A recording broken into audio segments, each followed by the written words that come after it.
ডাইহাইব্ৰিড cross already আমি দেখাইছিলোঁ ডাইহাইব্ৰিড ক্ৰছৰ তোমাৰ ডিফিনেশ্যনছ কি অলৰেডি আমি জানোৱে ওকে ধৰি লৈছোঁ আমি ডাইৰেক্ট কেৰেক্টাৰত যাম ধৰি লৈছোঁ আমি টল কেৰেক্টাৰ আৰু তোমাৰ ৰাউণ্ড কেৰেক্টাৰ আৰু ইয়াতে ক্ৰছ কৰিম ডেট ইজ দ্য ওকে তোমাৰ dwarf and wrinkles cross with each other so' in F1 জেনেৰেশ্যনত আমাৰ ধুনীয়াকৈ আহিব কি চ' অবভিয়াছলি আমি পাম কি F1 জেনেৰেশ্যনত this is the F1 generations টি small t capital R and tomar small r so obviously the character will tall and round character okay so আমি বাকি আর ক্যারেক্টার লিখি নিতো তো ঠিক আছে মই লিখি দি আছো চাবা tall round dwarf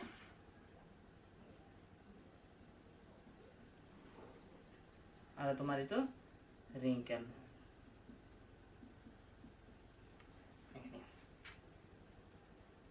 dwarf okay now after the F1 generations now it will be undergoes the tumor self yete ami samjhe self pollinations okay what it will occur self pollinations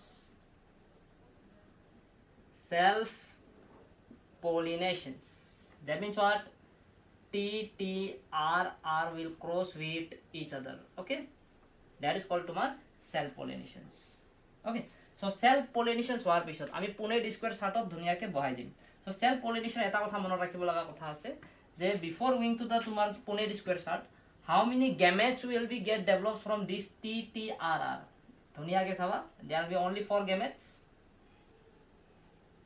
what are the 4 gametes so আমি প্ৰথমতে capital T R লগত লম এটা gametes হ'ব so second capital T small r দুটা gamete তো 3 number gamete কি হ'ব ইয়াত চাম আমি that is the small t capital R আৰু 4 নম্বৰ গেমেট কিমান হ'ব কোনটো হ'ব তোমাৰ that is the small t small r these are the 4 gametes which you have to put in the Punnett square chart তো আমি 4টা গেমেট পালো that is the TR আৰু তোমাৰ small t small r so these are the 4 gametes we will put in the Punnett square chart তহল তো আমি এতিয়া ধুনিয়াকে Punnett square chart বনাম okay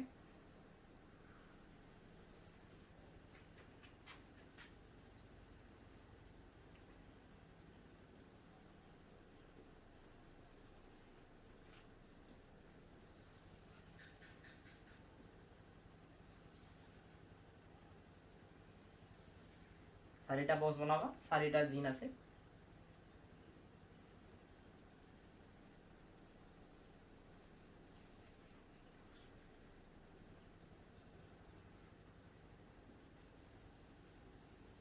okay now put the gametes ইয়াতে আমি TR so directly put কৰি দিবা TR small t capital R small t small r as it is যেনেকুৱা এইটো লিখিছা হেনেকুৱা ইয়াতে লিখিবা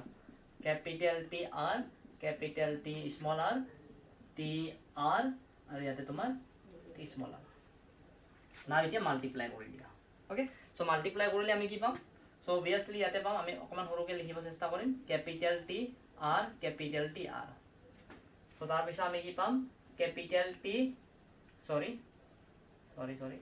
okay T R পাম আৰু ইয়াতে তোমাৰ কি পাবা T R পাবা তো 3 নম্বৰ পাবা T R তো ইয়াতে পাম আমি কি T R নেক্সট ইয়াতে ইয়াৰ লগত এইটো পূৰণ কৰা T R next T R next কি হ'ব তোমাৰ capital T R নেক্সট হ'ব তোমাৰ T R ইয়াত কি হ'ব তোমাৰ capital T small t capital R T R so আমি চাম এতিয়া T R so ইয়াতে হ'ব তোমাৰ T R T R T R ইয়াতে হ'ব তোমাৰ টি টি আৰ আৰ ইয়াতে হ'ব তোমাৰ T T smaller smaller so we get this okay so এতিয়া চাম আমাৰ ইয়াতে কি কি ক্যাৰেক্টাৰ আছে so obviously capital T capital T capital R capital R তাৰমানে ইয়াতে তোমাৰ tall ক্যাৰেক্টাৰ হ'ব আৰু round হ'ব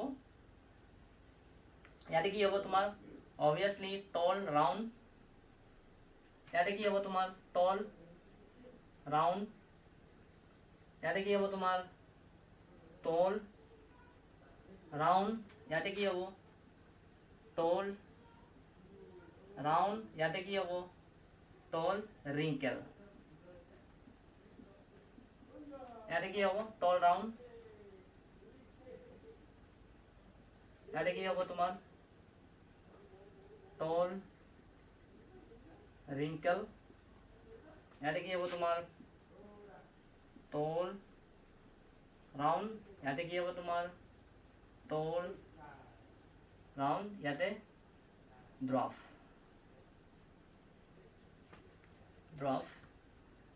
আৰু তোমাৰ round আৰু ইয়াতে তোমাৰ dwarf round ইয়াতে হ'ব তোমাৰ tall round ইয়াতে হ'ব তোমাৰ tall wrinkle ইয়াতে হ'ব তোমাৰ dwarf round আৰু ইয়াতে হ'ব তোমাৰ dwarf wrinkle okay so আমাৰ এখিনি হল so আমি ইয়াতে চাম যে phenotype ratio so আমি ইয়াতে phenotype ratio চাম phenotype ratio what is the phenotype ratio of this chart so phenotype means what external appearance okay so আমি ইয়াতে চাৰিটা দেখিছো চাগে 1 2 3 চাৰিটা ইয়াতে কি কি ক্যাৰেক্টাৰ থাকিব পাৰে কোৱা tall round তাৰ পিছত কি আছে tall wrinkle তাৰ পিছত কি আছে ইয়াতে কি আছে dwarf round তাৰ পিছত কি আছে dwarf wrinkle আমি কি পাইছিলো what is the phenotype ratio of dihybrid cross 9:3:3:1 9 মানে কি এতিয়া চাবা টোটাল কেটা আছে চাবা কাউন্ট কৰা 1 2 3 4 5 6 7 8 9 how many tall round are present so obviously ami hello 9 is 2 now what is the tall wrinkle keta ase eta দুটা তিনিটা so we will write 3 now what is the dwarf round keta ase saba eta দুটা তিনিটা so how many dwarf round is present 3 tomar dwarf wrinkle only 1 so what is the ratio we obtained from the dihybrid cross phenotype ratio 9:3:1 is the ratio for the dihybrid cross okay now if you go to the genotypes ami jeta genotype or sam okoman genotype now ami genotype ratio so genotype ratio sabor karone ami just sequence to sum eta ke ami check kori sam je actually genotype ratio ki ki hoy to ami genotype ratio ki paisilo amar 1:2 2:2 2:2 4:2 1:2 2:2 2:2 sorry 1:2 2:1 is the genotype ratio total kiman 16 hobo sa plus korile 2 3 মানে plus কৰি যাবা total হ'ব তোমাৰ 16 তো 16 আছে না এটা দুটা তিনিটা চাৰিটা পাঁচটা ছয়টা সাত আঠ 9 10 11 12 13 14 15 16 টোটাল জিনোটাইপ কিমান 16 আছে সো আমি জিনোটাইপটো চাম এটা এটাকে।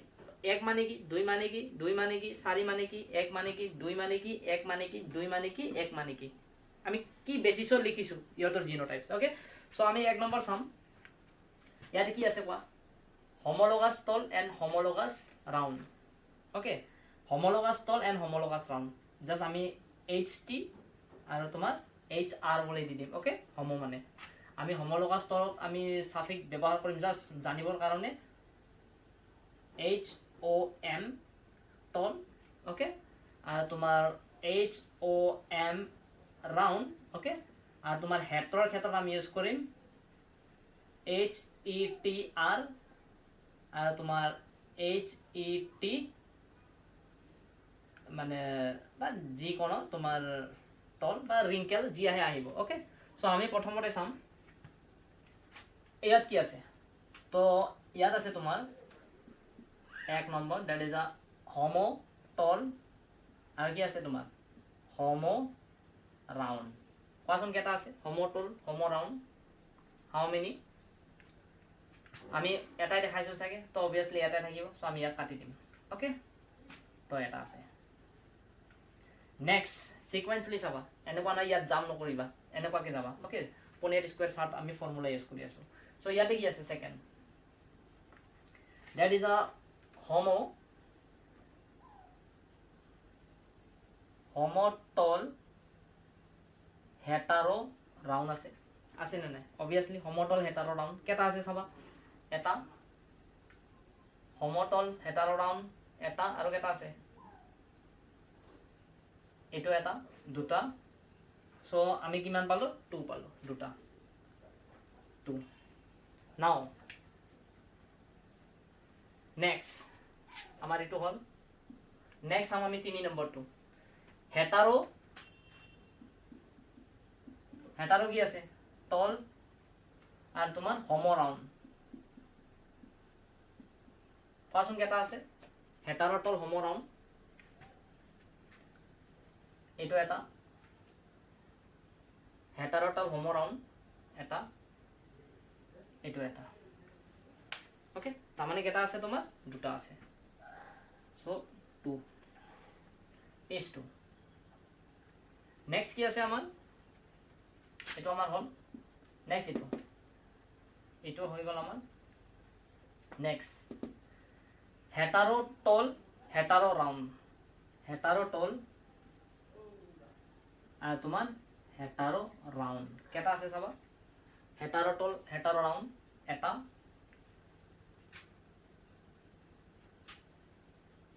এটা, দুটা, তিনিটা, চাৰিটা। হাউ মেনি? 4 are present, 2 3 4। তো আমি ইয়াত ধুনীয়াকে 4 লিখিম। ওকে, নেক্সট কি আছে? তুমি ইয়াত জাম নিদিবা। ওকে, এইটো আছে নেক্সট। তাৰমানে হোমো টল তোমাৰ হেটাৰো round, Homo tall hetero round, Homo tall hetero round. Homo tall hetero round কেইটা আছে? হোমো টল, সরি অলরেডি তো হয়ে গেছে, সরি এটা অলরেডি হয়ে গেছে, হোমো টল কারণ অলরেডি হয়ে গেছে। ওকে, সো নেক্সট এটা সরি এটা চাম আমি homo tall homo wrinkle, homo tall homo wrinkle. How many homo tall and homo wrinkles are there? So obviously eta aru ase eta, so obviously amar eta ase 1. next ki ase? next hobo amar eto hetero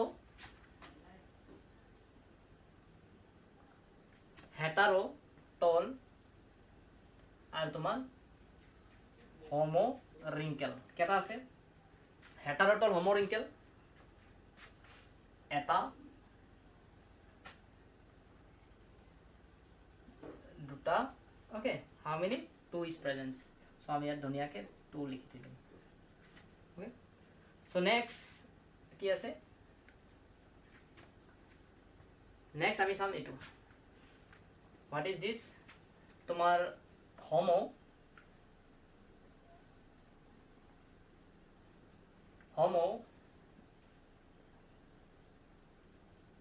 ড্ৰফ আৰু তোমাৰ Homo round কেইটা আছে Homo ড্ৰফ and Homo round এটা